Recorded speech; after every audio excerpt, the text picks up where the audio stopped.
नमस्कार, आपके अपने YouTube channel Manan academy of mathematics पर आपका स्वागत है। हम 11th-12th के कुछ टॉपिक कर चुके हैं, जिसमें हमने एक टॉपिक कॉम्प्लेक्स नंबर भी किया था जो 11th क्लास का टॉपिक है। आज हम ग्रेजुएशन का टॉपिक कॉम्प्लेक्स एनालिसिस करने जा रहे हैं। तो कॉम्प्लेक्स का अगर आपने बेसिक नहीं किया है तो एक बार कॉम्प्लेक्स नंबर देख लें, उसके बाद ही थोड़ा ये हाई लेवल का करेंगे। तो कॉम्प्लेक्स फंक्शन क्या होता है? सबसे पहले हमें कॉम्प्लेक्स फंक्शन के बारे में पढ़ना है। तो कॉम्प्लेक्स फंक्शन पढ़ने के लिए सबसे पहले होता है कॉम्प्लेक्स वेरिएबल। कॉम्प्लेक्स वेरिएबल या जिसको समिश्र चर भी कहते हैं। समिश्र चर क्या होता है? वेरिएबल का हमें सबको पता है कि वेरिएबल जिसकी वैल्यू फिक्स नहीं होती, वेरी करती है, वो क्या होता है? वेरिएबल होता है। सिंपल अगर रियल में हम लेके चलते हैं, रियल वैल्यू में, तो क्या होंगे? एक्स वाई जेड जो भी हमारे पास होते हैं कि जिनकी वैल्यू फिक्स नहीं होती, वो क्या होते हैं? वेरिएबल होते हैं। कॉम्प्लेक्स वेरिएबल की बात आती है तो जो कॉम्प्लेक्स से वेरिएबल लिया जाएगा वो क्या होगा? कॉम्प्लेक्स वेरिएबल होगा। तो अगर हम इसकी डेफिनेशन देखें तो क्या होगा कि एक ऐसा वेरिएबल जो कॉम्प्लेक्स नंबर के किसी भी सबसेट से लिया गया हो, कॉम्प्लेक्स नंबर के सबसेट से लिया गया वेरिएबल क्या होगा? कॉम्प्लेक्स वेरिएबल होगा, जिसे हम क्या जेड से रिप्रेजेंट करते हैं। कॉम्प्लेक्स वेरिएबल को किससे रिप्रेजेंट करते हैं? जेड से दिखाते हैं, जेड से इसको लिखते हैं। अब आती है कॉम्प्लेक्स वेरिएबल के बाद बात आती है कॉम्प्लेक्स फंक्शन की। तो कॉम्प्लेक्स फंक्शन क्या होता है कि एक कोई भी वेरिएबल जो हमने w लिया वो दूसरे वेरिएबल z का फंक्शन होगा। w है वो किसी दूसरे वेरिएबल z का एक फलन होगा यदि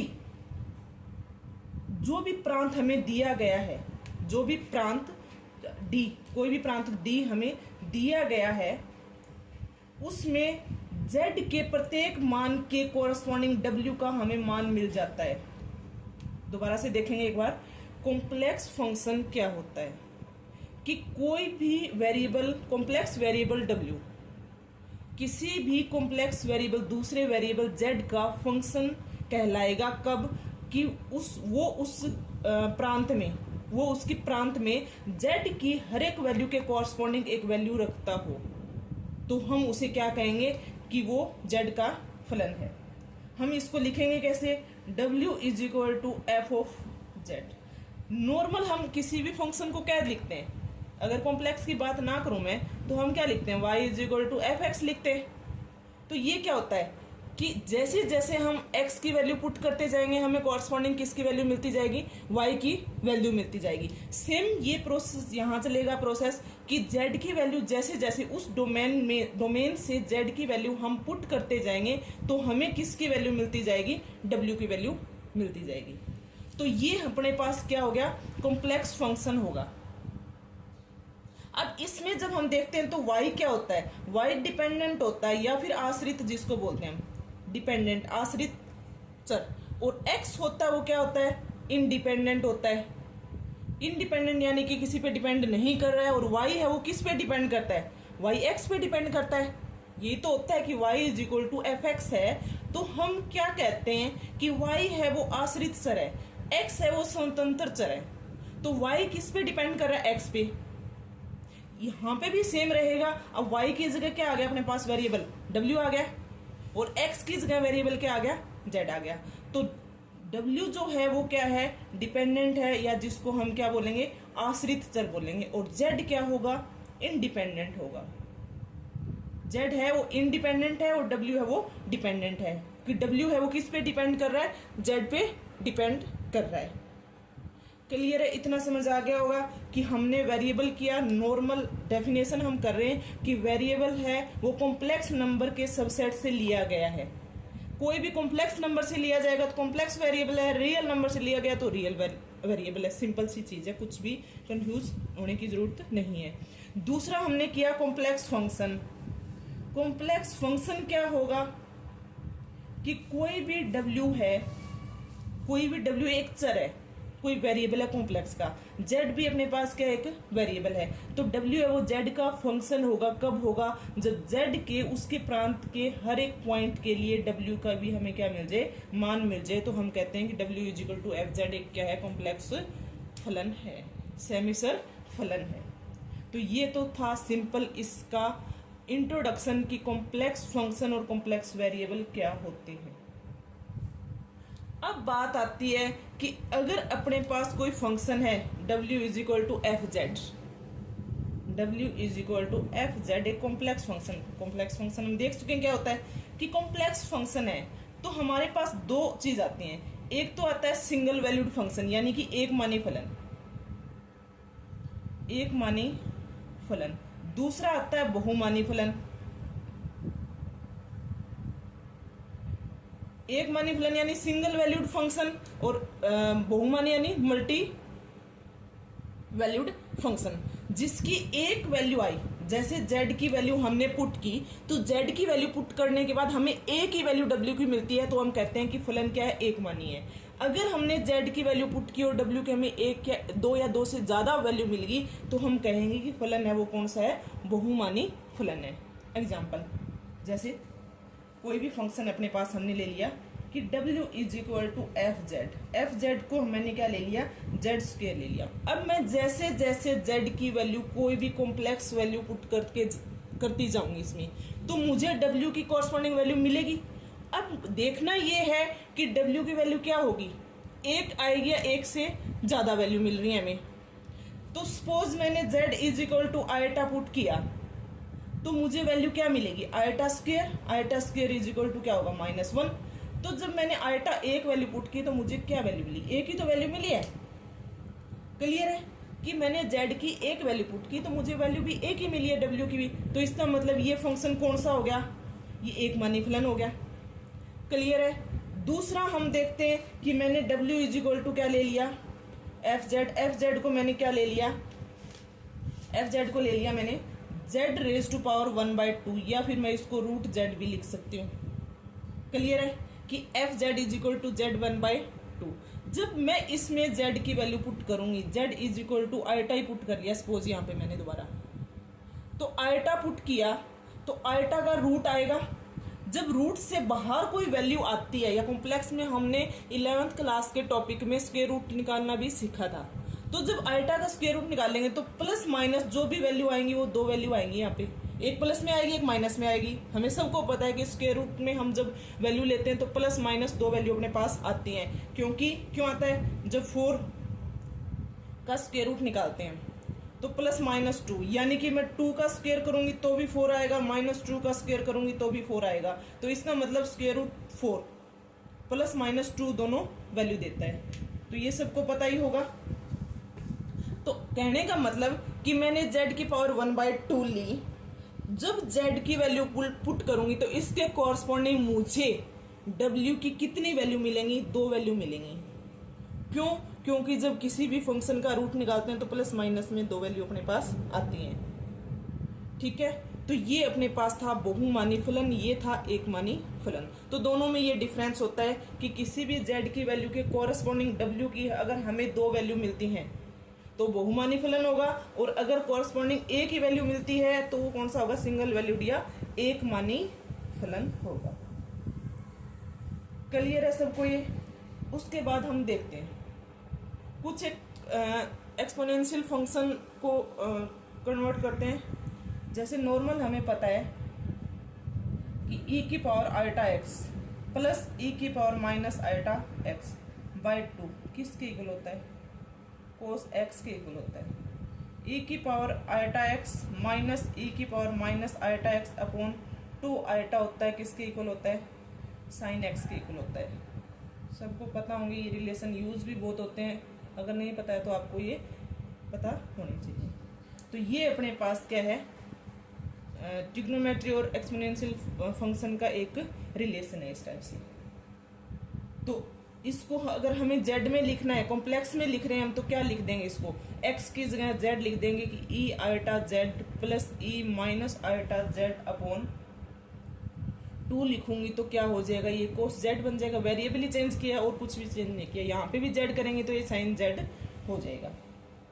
अब e raise to power z है, उसको मैं क्या लिख सकती हूँ, जेड अपने पास क्या होता है, कॉम्प्लेक्स फंक्शन है जो एक्स प्लस आयटा वाई की फॉर्म है।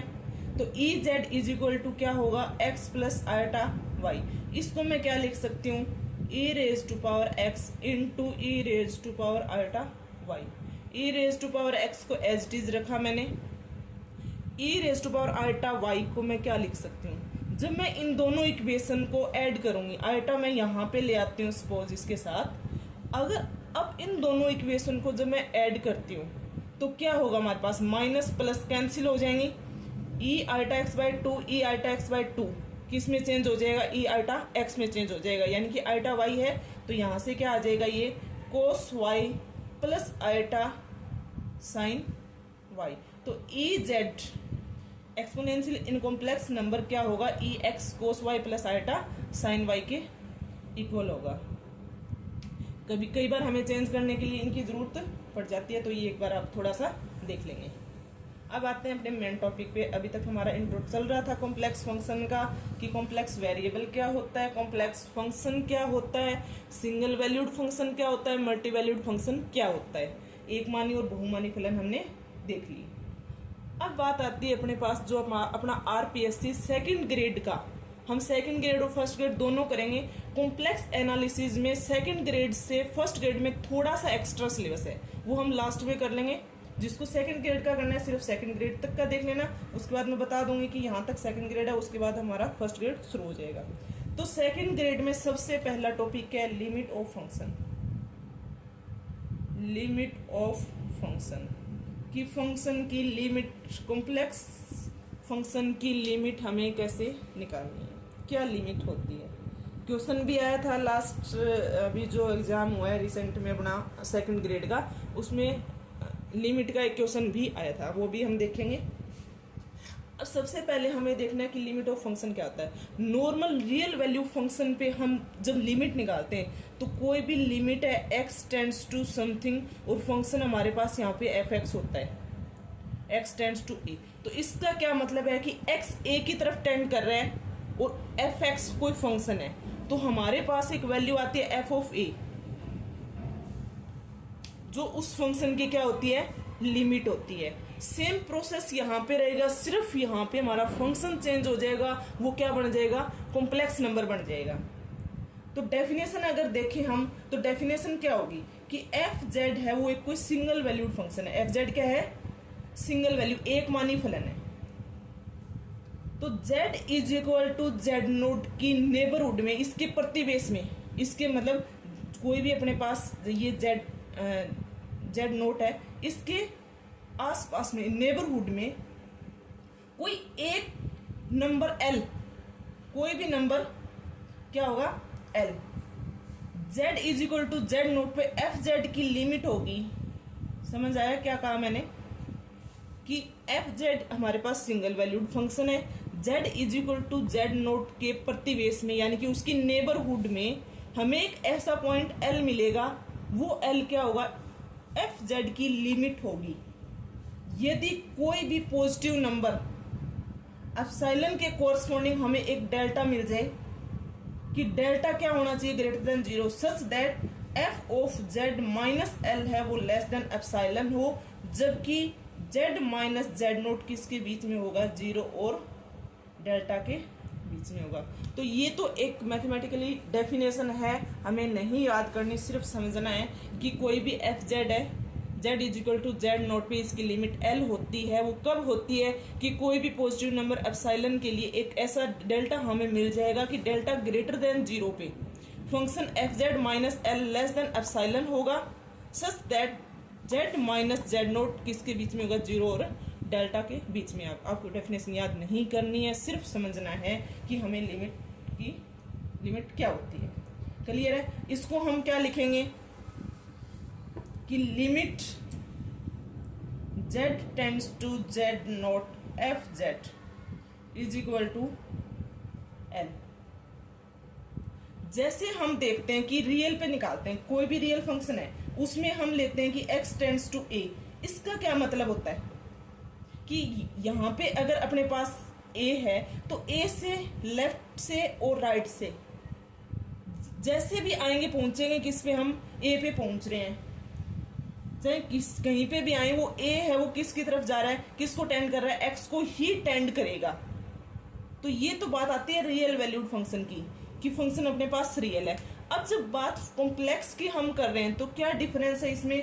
कॉम्प्लेक्स में क्या होता है कि हम z tends to z naught हम लेते हैं, तो वहां पे क्या होगा कि इसके प्रांत में z से z नोट, इसका जो भी प्रांत है, इसका जो समतलीय प्रांत है, उसके किसी भी वक्र पे, जैसे ये अपने पास x एक्सिस होता है, ये y एक्सिस है, तो z टेंड्स टू यहाँ पे कोई ना कोई z नोट फंक्शन होगा जो एक्स वाई को रिप्रेजेंट करता है। तो ये कहता है कि ये z नोट है वो किसी भी वक्र पे चल सकता है, चाहे वो x एक्सिस के कॉरस्पॉन्डिंग चले, वो y के कॉरस्पॉन्डिंग, चाहे तो x के अनुदिश जाए वो y के अनुदिश जाए, बट उसकी जो लिमिट है वो दोनों पे क्या आनी चाहिए, सेम आने चाहिए। तो हम कहते हैं कि फंक्शन की जो लिमिट है वो एग्जिस्ट करती है। दोबारा देखेंगे कि जब हम रियल में करते हैं, रियल फंक्शन में, तो वहाँ पे x टेंड्स टू a होता है, तो इसका मतलब चाहे लेफ्ट से आए या राइट से आए, वो किसको टेंड कर रही है, x की तरफ ही जाती है वो लिमिट। क्लियर है। अब हमें कॉम्प्लेक्स फंक्शन में करना है, तो क्या करना है कि z नोट हमारे किसी प्लेन में एक पॉइंट है, उसमें दो वेरिएबल है अपने पास x और y, हम z tends to z naught लेते हैं, तो इसका मतलब क्या है कि हम चाहे तो x के अनुदिश चले, चाहे y x के अनुदिश चले, बट हमारी जो लिमिट है वो दोनों कंडीशन में सेम होनी चाहिए, तभी हम कहते हैं कि जो लिमिट है वो एग्जिस्ट करती है। क्लियर है। बस ये बेसिक थोड़ा सा पता होना चाहिए, बाकी हम लिमिट नॉर्मल तरीके से ही निकालेंगे, ज़्यादा डीप में नहीं जाएंगे। अपना क्वेश्चन होना चाहिए, ज़्यादा एक्स्ट्रा हमें नहीं करना है। तो ये इतना समझ आ गया होगा कि चाहे मैं x के अनुदिश निकालूं या y के अनुदिश, हमारी लिमिट दोनों में क्या आएगी, सेम आएगी। अगर सेम नहीं आती है तो हम कहते हैं कि लिमिट एग्जिस्ट नहीं करती। जैसे मैंने एग्जांपल लिया कोई भी कि limit z tends to z not z bar upon z ले लिया, यहाँ पे z क्या है, z is equal to x plus iota y है, तो z बार z कॉन्जुगेट क्या होगा, x माइनस आइटा वाई हो जाएगा।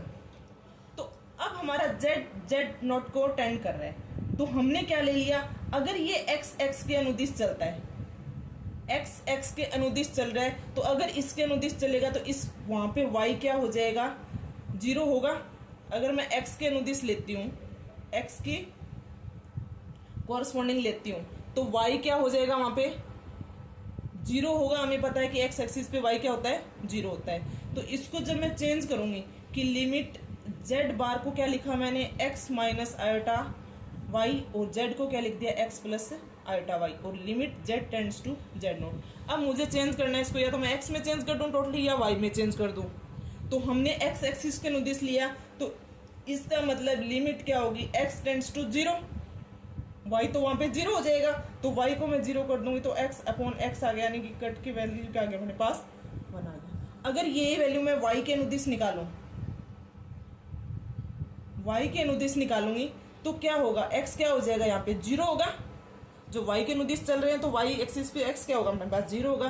तो लिमिट क्या हो जाएगी, y टेंड्स टू 0, और ये वैल्यू क्या हो जाएगी, 0x 0 हो जाएगा, minus eta y upon eta y, तो वैल्यू कट के क्या आ गई, -1 आ गई। जब x के अनुदिश हमने निकाली तो वैल्यू क्या आई, 1 आई। y के अनुदिश निकाला तो वैल्यू क्या आई, -1।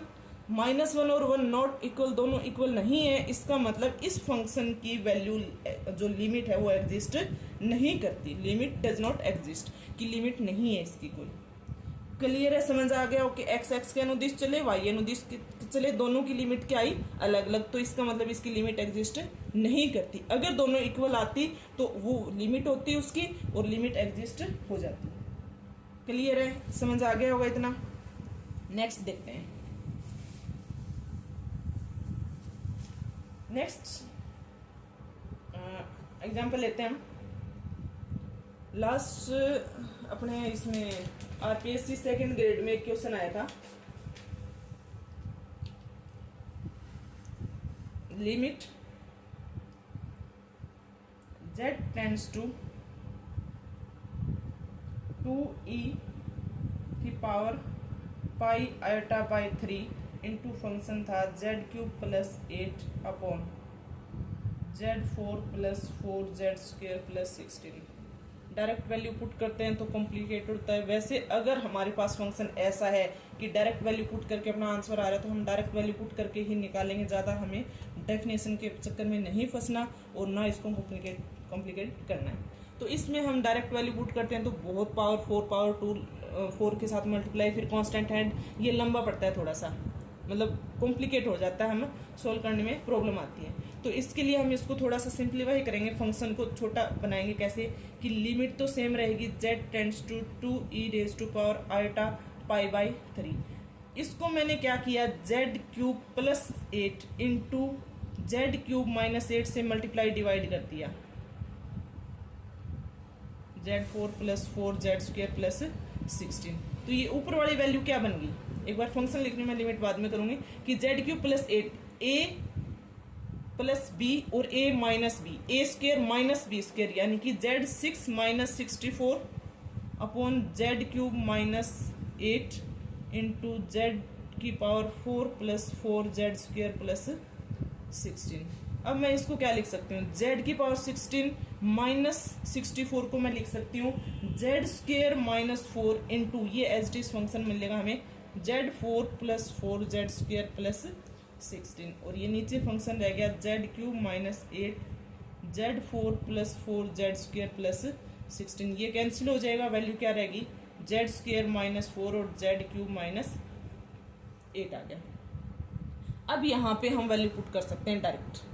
इसमें जब वैल्यू पुट करेंगे तो क्या आएगा, z की जगह हमें क्या वैल्यू पुट करनी है, 2 इंटू e⁻⁴ तो ये क्या हो जाएगा, 2e⁻⁴ whole square - 4 upon 2e⁻⁴ power 3 - 8। तो अब क्या आ जाएगा,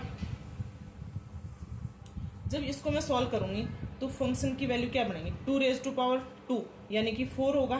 4 और 4 में बाहर ले सकते हो, माइनस बाहर आ गया 4 दोनों में से, ये रह गया e⁻²π/2π/3 - 4 कॉमन ले लिया तो -1 अपॉन 8 बाहर ले लेंगे क्योंकि 2⁻3 8 बनेगा, 8 यहाँ पे है। और ये क्या हो जाएगा, 3 से 3 कैंसिल, यानी कि e⁻⁴ -1, 4 से कैंसिल हो गया 1/2। इसको मैं अभी बताया था किसकी फॉर्म में लिख सकती हूँ, कोस और साइन की फॉर्म में लिख सकती हूँ, या डायरेक्ट आप सोच के भी कर सकते हैं, लिखना जरूरी नहीं है कंपटीशन में इतना, कि e⁻⁴ 2π/3 है तो इसको मैं क्या लिख सकती हूँ, कोस 2π/3 प्लस आयोटा साइन 2π/3 और माइनस का 1 रहेगा साथ में। इसी तरह इसको क्या लिखा जा सकता है, cos pi plus iota sine pi minus का साइन। अब कोस 2π/3 ट्रिग्नोमेट्री आती होगी सभी को, शायद इसमें कर लेंगे हम, 2π/3 यानी कि 120 बनेगा, 90 + 30, 90 + 30 अपना सेकंड क्वाड्रेंट आ जाता है, दिख रहा है क्या, अच्छा 90 + 30 सेकंड क्वाड्रेंट आ गया। कोस साइन में चेंज होगा बट कोस सेकंड क्वाड्रेंट में नेगेटिव होता है, तो इसकी वैल्यू क्या आ जाएगी, 1/2। इसको मैं ये लिख सकती हूँ, थोड़ा सा एक्सप्लेन कर देती हूँ, कि कोस π/2 प्लस π/6 बनेगा, प्लस आयोटा साइन, इसको भी ये लिख सकते हैं 2π/2 प्लस π/6 और माइनस का 1। कोस पाई -1 होती है, साइन पाई 0 होता है, तो -1 -2 आ जाएगा। अब हमें ये देखना है कि सेकंड क्वाड्रेंट में 90 + थीटा ट्रिग्नोमेट्री फंक्शन चेंज होगा, कोस है वो साइन में चेंज होता है, साइन है वो कोस में चेंज होता है। सेकंड 90 प्लस सेकंड क्वाड्रेंट आ गया, सेकंड क्वाड्रेंट में साइन पॉजिटिव होता है, कोस नेगेटिव, तो इसका मतलब ये 1/2 माइनस साइन 30 डिग्री आ जाएगा, plus iota sign, sorry sine किस में चेंज हो जाएगा, कोस में, बट पॉजिटिव रहेगा क्योंकि साइन पॉजिटिव होता है, 30 -1 अपॉन माइनस में 2, तो ये आ गया -1/4। इसको हम वैल्यू पुट करेंगे और सॉल्व कर लेंगे। सॉल्व करने के बाद इसकी वैल्यू हमारे पास बनेगी, ये बन जाएगा 1 लिख देती हूँ इसकी value, minus cos 30 sine 30 1/2 plus iota cos 30 क्या हो जाएगा √3/2 और माइनस में 1। 2 जब एलसीएम लेंगे तो बाहर आ जाएगा 1/8 हो गया माइनस का, और ये वैल्यू बन गई अपने पास -2 -1 -3 प्लस आइटा √3। ये इसका आंसर है। बुक में आंसर ये गलत है, तो इसको एक बार देख लेना थोड़ा सा। तो आरपीएससी ने तो यही आंसर था उसके ऑप्शन में, ये आंसर आएगा इसका। बुक में आंसर इसका कुछ और दे रखा है, गलत कर रखा है इसको। क्लियर है? तो ये क्वेश्चन आया था, इसमें ज़्यादा हमें इतना लंबा ये मैंने आपको समझाया तो इसमें टाइम लगा है। बाकी यहाँ से डायरेक्ट ये चीज़ हमें फंक्शन थोड़ा सा इसको देखना पड़ेगा कि इसको चेंज क्या करना है। चेंज करने के बाद सिर्फ और सिर्फ इसमें 2-3 मैक्सिमम 15 से 20 सेकंड ही लगेंगे, क्वेश्चन आराम से सोल्व हो जाता है। बाकी कॉम्प्लिकेटेड क्वेश्चन था थोड़ा सा। दूसरा बुक में भी आंसर गलत था, तो लगभग सभी का गलत ही हुआ है, क्योंकि इतने लंबे क्वेश्चन वहाँ पे सोल्व करने का टाइम नहीं होता, हम डायरेक्ट आंसर याद रखते हैं, तो उस चक्कर में गलत भी हुआ था। नेक्स्ट ये तो अब आ चुका है लास्ट ईयर, अब आगे किसकी बारी है वो देखते हैं। क्वेश्चन आ सकता है कि limit z tends to e⁴ z square upon z raise to power 4 z plus 1 है। तो इसमें हम डायरेक्ट वैल्यू पुट कर देंगे, e⁴ वैल्यू पुट करेंगे तो डायरेक्ट आंसर आ जाएगा अपना। एक बार आप ट्राई करके देख सकते हैं, नहीं आता तो टेलीग्राम ग्रुप में डाल सकते हो, तो डायरेक्ट सॉल्व हो जाएगा, ये आराम से कर सकते हैं। इसी तरह से एक क्वेश्चन हो रहा है कि limit z tends to z square plus 1 upon z raise to power 6 plus 1। जब इसमें हम आइटा पुट करेंगे तो आइटा स्क्वायर -1 + 1 0 बनेगा, नीचे भी 0/0 फॉर्म बन रही है। तो इसको सॉल्व करने के लिए हम क्या करेंगे, इसको चेंज कर लेंगे, z स्क्वायर की फॉर्म में लिखेंगे इसको। z स्क्वायर प्लस 1 इसको मैं लिख सकती हूँ कि z square plus 1 into z4 minus z square plus 1। अगर इस टाइप से क्वेश्चन आते हैं ना, सोल्व डायरेक्ट नहीं हो रहे, तो इसका मतलब आपको जैसे प्रैक्टिस करोगे पता लगने लग जाएगा कि क्वेश्चन में कुछ ना कुछ तो चेंज ऐसा होगा, और उसी में आंसर होता है अपना कि z6 है। अब z2 को तो तोड़ेंगे तो z6 की फॉर्म में आने से रहा, तो हमें पता है कि z6 प्लस 1 को हम तोड़ सकते हैं, छोटे टुकड़े कर सकते हैं। टुकड़ा डेफिनेट है, एक टुकड़ा तो इस टाइप का होना ही होना है इसका। तो हम z स्क्वायर प्लस 1 लिखेंगे, उसके पास हमें क्या चाहिए, z6 चाहिए, तो यहाँ पे z4 लिख दिया हमने। एक बार इसको कैसे बनाना है वो बता रही हूँ मैं। z6 प्लस 1, तो इसको मैंने z स्क्वायर प्लस 1 से एक बार ट्राई किया कि हो सकता है z स्क्वायर प्लस 1 इसका एक फैक्टर हो, क्योंकि ऊपर कैंसिल हो सकता है। एक बार सोचते हैं कि z स्क्वायर प्लस 1 लिख लिया, z6 चाहिए मुझे, तो z4 चाहिएगा, तो z6 आ गया, मल्टीप्लाई करते चले साथ में, plus z raise to power 4। अब z रेज टू पावर 4 आया है तो प्लस का है, तो इसको तो कैंसिल करना है, z रेज टू पावर 4 तो इसमें है नहीं, तो हम क्या करेंगे, माइनस जेड स्क्वायर कर दूं मैं, क्योंकि जेड स्क्वायर और जेड स्क्वायर की मल्टीप्लाई करूंगी z4 बनेगा। ये प्लस का है, मुझे माइनस का चाहिए, तो माइनस जेड स्क्वायर से मल्टीप्लाई कर दिया, तो माइनस z4 आ गया, पर इसके साथ भी तो मल्टीप्लाई होगी, इसकी जेड स्क्वायर आएगा प्लस में।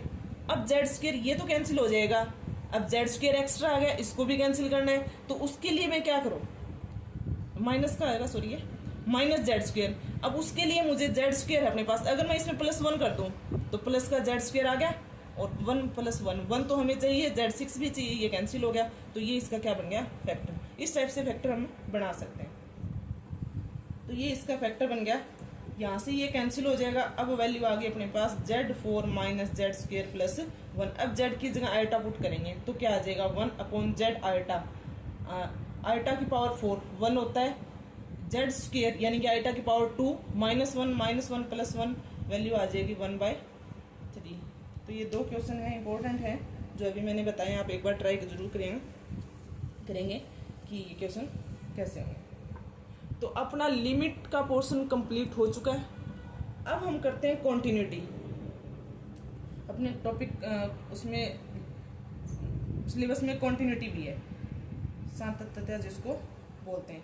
कॉन्टिन्यूटी में क्या होता है कि कोई भी फंक्शन f(z) है, उस फंक्शन की एट z = z0 पे हमें कॉन्टिन्यूटी चेक करनी है। तो उस पॉइंट पे और उसकी लिमिट, उस पे दोनों अगर इक्वल आते हैं तो हम कहते हैं कि फंक्शन कॉन्टिन्यूस है, अदरवाइज कॉन्टिन्यूस नहीं होता है। तो हम लिमिट निकालते हैं कि limit z tends to z0, f z निकाला तो अपने पास जो वैल्यू आएगी एल, या फिर हमने फंक्शन की वैल्यू निकाली किस पे, f Z, Z note point पे, वो भी क्या आई, अगर एल आई, दोनों इक्वल आ गए तो फंक्शन क्या होता है, कॉन्टिन्यूअस होता है। क्लियर है?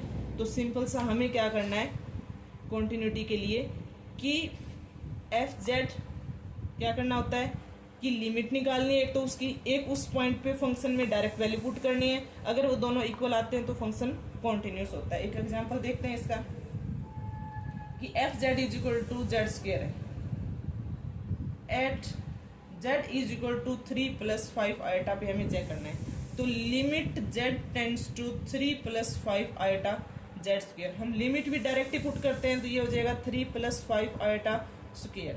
वैसे तो डेफिनेशन से करें तो इसमें डेल्टा में चेंज करके इसको डेल्टा जेड टेंड्स टू 0 करेंगे और इस फंक्शन को जेड को किस में चेंज करेंगे, जेड प्लस डेल्टा जेड में चेंज करेंगे।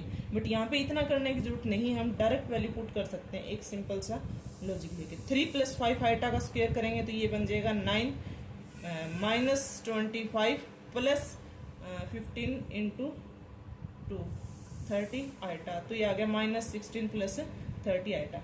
एफ जेड नोट यानी कि जेड नोट क्या है, 3 + 5 आइटा वैल्यू निकालें तो वो भी क्या आएगा, सेम ही तो आएगा क्योंकि इसका स्क्वायर करना है, वो वैल्यू क्या आएगी -6 + 30 आइटा, दोनों इक्वल आ गए। इसका मतलब function F Z is equal to Z square है, वो कॉन्टिन्यूस है जेड प्लस 5 आइटा।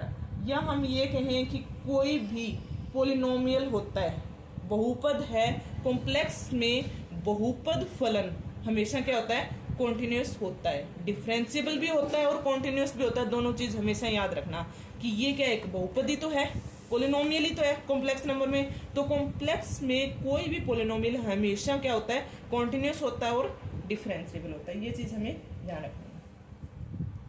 अब जब हम कोई भी P/Q की फॉर्म है अपने पास कि फंक्शन दे दिया f Z is equal to x y x square plus y square, x y not equal to 0 0, हमें क्या करना है, इसकी कॉन्टिन्यूटी चेक करनी है।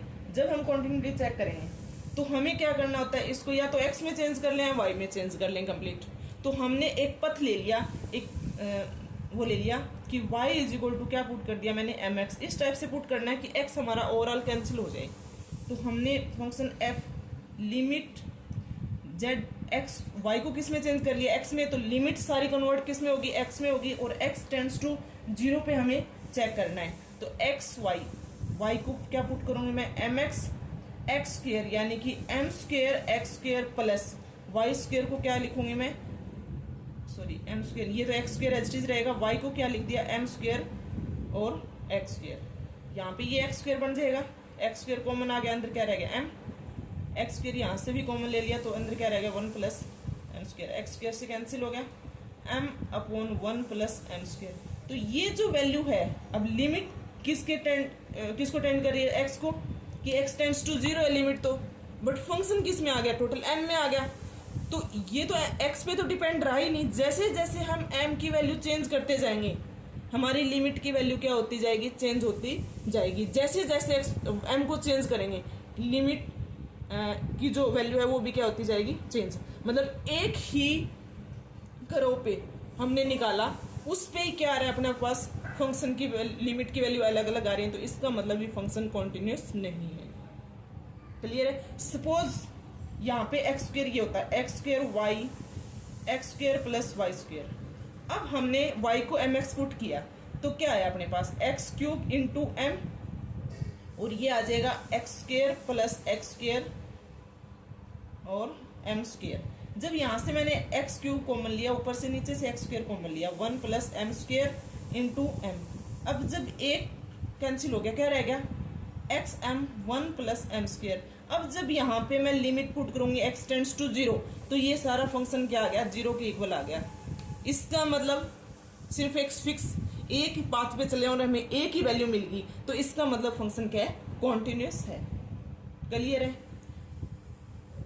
अब कॉन्टिन्यूटी और डिफरेंशियबिलिटी के लिए बाकी मैं एक शॉर्ट ट्रिक आपको बता दूंगी, क्वेश्चन करेंगे उस पर हम कुछ सिंपल ट्रिक देखेंगे कि कोई भी कॉम्प्लेक्स फंक्शन है वो डिफरेंशिएबल होगा या कॉन्टिन्यूस होगा, एनालिटिक होगा या नहीं होगा, वो सारी चीज़ हम एक वीडियो में करेंगे, एक छोटा सा वीडियो बनाएंगे उसके लिए, उसको चेक करेंगे।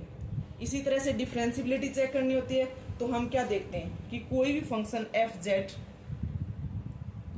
डिफरेंशियबल कब होगा, उसके लिए हमारे पास क्या होगा कि हमने limit Z tends to z naught function F Z minus f z naught upon z minus Z naught. अगर यहाँ पे अपने पास कोई यूनिक फाइनाइट वैल्यू आती है, यूनिक फाइनाइट वैल्यू आती है, जैसे पीछे वाले में क्या आया था, एम पे डिपेंड कर रहा था, फाइनाइट तो था वो कि एम की वैल्यू कोई भी फाइनाइट पुट करेंगे तो फाइनाइट ही आंसर आएगा, बट यूनिक तो नहीं थी, एम की वैल्यू जैसे जैसे चेंज करेंगे वैल्यू चेंज होती जाएंगी। बट क्या होना चाहिए, यूनिक अगर फाइनाइट वैल्यू आती है तो हम कहते हैं कि फंक्शन डिफरेंशियबल है, और उसको क्या लिखेंगे, एफ डैश जेड नॉट। तो अपने पास फंक्शन का डेरिवेटिव कोई पूछ सकते हैं, दूसरा फंक्शन को पूछ सकते हैं कि डिफरेंशियबल है या नहीं। तो फंक्शन कॉन्टिन्यूस है, डिफरेंशियबल है या एनालिटिक है, वो हम एक शॉर्ट ट्रिक से करेंगे। बस सिर्फ एक बार ये देख लें कि होता क्या है। क्लियर है। अब बात आती है एनालिटिक फंक्शन की, कि फंक्शन एनालिटिक विश्लेषिक फलन क्या होता है। विश्लेषिक फलन एनालिटिक फंक्शन, साथ में इंग्लिश वर्ड भी थोड़ा ध्यान रखें, क्योंकि कई बार लिखा आ सकता है हिंदी की बजाय इंग्लिश में भी हिंदी वर्ड यूज कर ले। तो विश्लेषिक फलन एनालिटिक फंक्शन क्या होता है कि कोई भी फंक्शन एफ जेड, हमने डिफरेंशियबिलिटी की अभी, कि कोई भी फंक्शन एफ जेड है वो एनालिटिक होगा, विश्लेषिक होगा। कब होगा कि किसी भी पॉइंट जेड नोट अगर वो फंक्शन एफ जेड डिफरेंशियबल है, यहाँ पे जेड नोट के नेबरहुड में हर एक पॉइंट पे डिफरेंशियबल है, कि कोई भी फंक्शन एफ जेड नोट के नेबरहुड में हर एक उसकी नेबर पॉइंट पे डिफरेंशियबल है, तो हम कहते हैं कि एफ जेड है वो क्या है, एनालिटिक फंक्शन है। तो एनालिटिक क्या होता है कि कोई भी फंक्शन एफ जेड नोट के नेबरहुड में अगर डिफरेंशियबल है तो हम कहते हैं कि एफ जेड है वो एनालिटिक फंक्शन है। एनालिटिक को होलोमॉर्फिक भी बोलते हैं, होलोमॉर्फिक फलन भी बोलते हैं, तो आप इसे नाम भी चेंज कर सकते हैं, ये भी ध्यान रखें आप। क्लियर है। अगर किसी पॉइंट पे, जैसे यहाँ पे हमने देखा कि कोई फंक्शन था वो जेड नोट के हर एक नेबरहुड में उसकी हर एक पॉइंट पर डिफरेंशियबल है, जेड नोट पे तो है ही डिफरेंशियबल, उसके नेबरहुड में भी डिफरेंशियबल है, तो फंक्शन क्या बन गया, एनालिटिक विश्लेषिक फलन बन गया। अगर वो जेड नोट पॉइंट पे डिफरेंशियबल नहीं है, जेड नोट पे है, उसके किसी भी पॉइंट पे अगर डिफरेंशियबल, उसके नेबरहुड में किसी पॉइंट पे डिफरेंशियबल नहीं है, तो उस पॉइंट पे हम कहते हैं फंक्शन वो उसका क्या है, सिंगुलर पॉइंट है, सिंगुलर पॉइंट, या जिसको बोलते हैं विचित्र बिंदु। जिस बिंदु पे फंक्शन एनालिटिक विश्लेषिक नहीं है, वो पॉइंट उसका क्या होगा, सिंगुलर पॉइंट होगा। अब बात आती है कि हम कोई भी कॉम्प्लेक्स में पोलिनोमियल फलन है, वो हमने देखा कि कॉन्टिन्यूस भी होता है और डिफरेंशियबल भी होता है, और वो एनालिटिक भी होता है, विश्लेषिक होता है। ध्यान रखना है कि F Z is equal to, अगर जेड स्क्वायर है तो वो क्या है, एक एनालिटिक फंक्शन है, विश्लेषिक फलन है, f Z is equal to Z square. अगर हम f Z is equal to 1/1 minus z की बात करते हैं, तो ये जो फंक्शन है z इज इक्वल टू 1 को छोड़ के हर जगह डिफरेंशियबल है और हर जगह क्या है, एनालिटिक है, कि जहां पे ये 0 बना रहा है वहां पे फंक्शन कभी भी डिफरेंशियबल नहीं होता। डिनोमिनेटर में अगर जहां पे 0 बन रहा है नीचे, तो वहां पे उस पॉइंट पे फंक्शन डिफरेंशियबल नहीं होता। तो 1 माइनस जेड, यानी कि जेड इज इक्वल टू 1 पे 0 बन रहा है, तो इसका मतलब ये यहाँ पे इस पॉइंट पे डिफरेंशियबल नहीं है। जब डिफरेंशियबल भी नहीं है तो एनालिटिक की तो हम बात ही नहीं कर सकते। तो function z is equal to 1 पे एनालिटिक नहीं है, तो जेड इज इक्वल टू 1 इसका क्या हो गया, सिंगुलर पॉइंट हो गया, फंक्शन का सिंगुलर पॉइंट बन गया। अब बात आती है कोशी-रीमान सीआर इक्वेशन की। कोशी-रीमान समीकरण वो क्या कहती है कि कोई भी अपने पास फलन है एफ जेड, डब्ल्यू is equal to f z है, जिसमें u plus iota v, u है वो एक्स वाई का फलन है और v भी किसका है, एक्स वाई का फलन है। तो हमारे पास एफ जेड कोई फलन है इस टाइप का, तो हम चेक करते हैं उसके पार्शियल डेरिवेटिव निकालते हैं कि curly u upon curly x, जिसको आप डेल भी बोलते हैं, del u upon del x is equal to किसके होना चाहिए, del v upon del y, या फिर del u upon del y is equal to minus curly v upon curly x के। अगर ये इक्वल होते हैं तो हम कहते हैं कि कॉची-रीमान इक्वेशन सेटिस्फाई होती है। तो ये कॉची-रीमान इक्वेशन है अपने पास, क्लियर है। ये तो इसकी कार्टेशियन फॉर्म है, पोलर फॉर्म भी अपने सिलेबस में है। पोलर फॉर्म क्या है इसकी कि आर और थीटा में चेंज करना है इसको, तो curly u upon curly r is equal to 1 upon r del v upon del theta, या फिर नेम del u upon del theta is equal to minus r del v upon del r. तो ये इसकी पोलर फॉर्म है और ये इसकी कार्टेशियन फॉर्म है। अगर हमें किसी फंक्शन को एनालिटिक चेक करना होता है तो सबसे पहले हम क्या देखते हैं, सी आर इक्वेशन को सेटिस्फाई करते हैं कि कोई भी फंक्शन एफ जेड दे रखा है, हम क्या करेंगे वहां पे, उसको एनालिटिक चेक करना है कि फंक्शन एनालिटिक विश्लेषिक फलन है या नहीं। तो हम क्या करेंगे, हमें सबसे पहले उस फलन के लिए क्या चेक करना है कि उसके चारों हम u और v की फॉर्म में एक्स u को एक्स वाई के विद रिस्पेक्ट उसका रियल पार्ट अलग करेंगे, इमेजिनरी पार्ट अलग करेंगे, रियल पार्ट को एक्स वाई दोनों के विद रिस्पेक्ट टू डिफरेंशिएट करेंगे और इमेजिनरी पार्ट को भी एक्स वाई दोनों के विद रिस्पेक्ट क्या करेंगे, डिफरेंशिएट करेंगे। फिर उसमें देखेंगे सी आर इक्वेशन सेटिस्फाई हो रही है या नहीं। अगर सी आर इक्वेशन सेटिस्फाई हो रही है तो हम सेकंड कंडीशन क्या देखते हैं कि जो अपने पास ये चारों वो जो आए हैं पार्शियल डेरिवेटिव आए हैं वो क्या होने चाहिए, कॉन्टिन्यूस होना चाहिए। तो हम क्या देखते हैं कि कोई भी फंक्शन एनालिटिक है उसके लिए हमें क्या चेक करना है, तो दो कंडीशन देखनी होती है। फर्स्ट कंडीशन तो वो सी आर इक्वेशन सेटिस्फाई होनी चाहिए, कॉची-रीमान इक्वेशन सेटिस्फाई होनी चाहिए। दूसरा, जो हम चार एक्स वाई के यू को एक्स वाई के विद रिस्पेक्ट डिफ्रेंशिएट करते हैं, वी को एक्स वाई के विद रिस्पेक्ट डिफ्रेंशिएट करते हैं, तो ये चारों क्या होने चाहिए, स्तंत होने चाहिए, कॉन्टिन्यूस होने चाहिए। अगर ये दो कंडीशन किसी भी फंक्शन पे सेटिस्फाई होती हैं तो हम ये कहते हैं कि जो फंक्शन एफ जेड है वो एनालिटिक फंक्शन है या विश्लेषिक फलन है। तो क्लियर होगा यहाँ तक, समझ आ गया है। तो ये दो चीज हम चेक करते हैं, क्लियर है। जैसे हम एक क्वेश्चन देखते हैं इसका कि F Z is equal to z cube, साफ दिख रहा है हमें पोलिनोमियल है तो एनालिटिक तो है ही, बट चेक करते हैं एक बार निकाल के देखना कि कैसे निकालते हैं। तो जेड को मैं क्या लिखूंगी, एक्स प्लस आइटा वाई की पावर क्या हो जाएगी 3। जब इसको खोलूंगी तो क्या बनेगा, एक्स क्यूब माइनस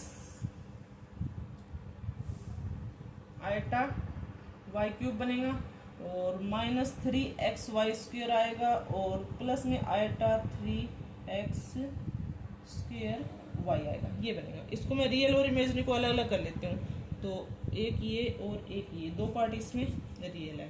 तो एक्स क्यूब माइनस 3xy² और ये इमेजिनरी पार्ट है इसका, तो आइटा मैंने कॉमन ले लिया, प्लस आइटा 3x² y minus y cube, कोई देखना कोई पावर में कहीं वो तो एक बार चेक कर लेंगे।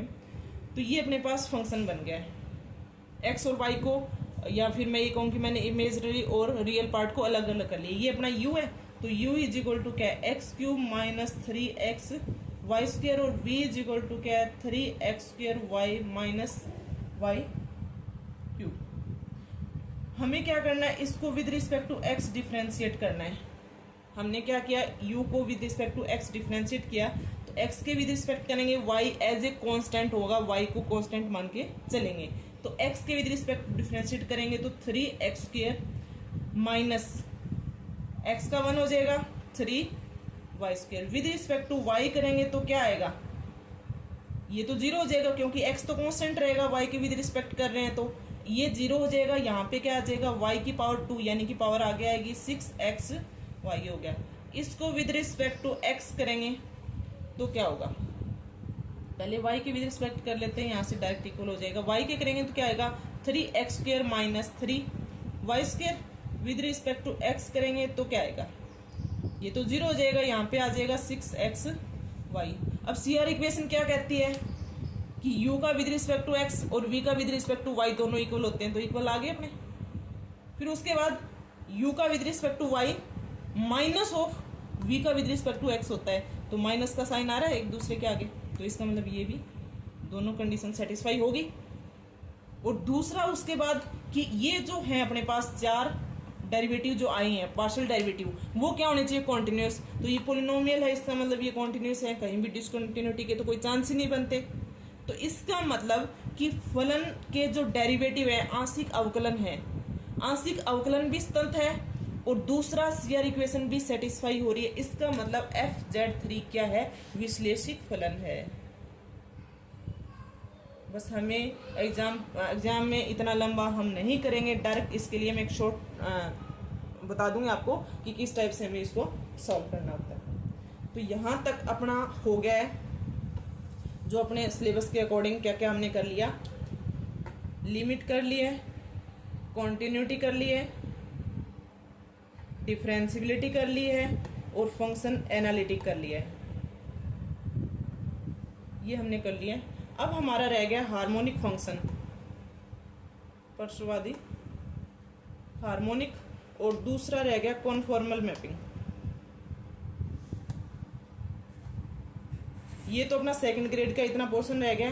दूसरा कॉन्फॉर्मल मैपिंग में थोड़ा सा एक्स्ट्रा है जो फर्स्ट ग्रेड के लिए है, तो ये हम नेक्स्ट वीडियो में करेंगे। तो एक बार आप इतना कर लें, इस पे बेस्ड क्वेश्चन कर लें, बाकी मैं लेके आऊँगी इसका जितने भी RPSC के अपने पास फर्स्ट ग्रेड सेकंड ग्रेड के एग्जाम हुए हैं आज तक, उनके क्वेश्चन मैं आपको एक वीडियो में डिस्कस कर लूँगी आपके साथ, वो हम कर लेंगे, या फिर टेलीग्राम उसमें चैनल में डाल देंगे जहाँ से हम सॉल्व कर लेते हैं। क्लियर है? तो आज के लिए इतना ही। अगर आपको कुछ नहीं समझ आया तो आप कमेंट कर सकते हैं, कुछ सुझाव है तो कमेंट बॉक्स में सुझाव भी दे सकते हैं अपना। अगर वीडियो आपको अच्छा लगा है तो वीडियो को लाइक करें, शेयर करें और चैनल को सब्सक्राइब करें, क्योंकि आपके सहयोग से ही मैं अच्छा कर पाऊँगी। तो मुझे आई होप कि आप सहयोग करेंगे। धन्यवाद।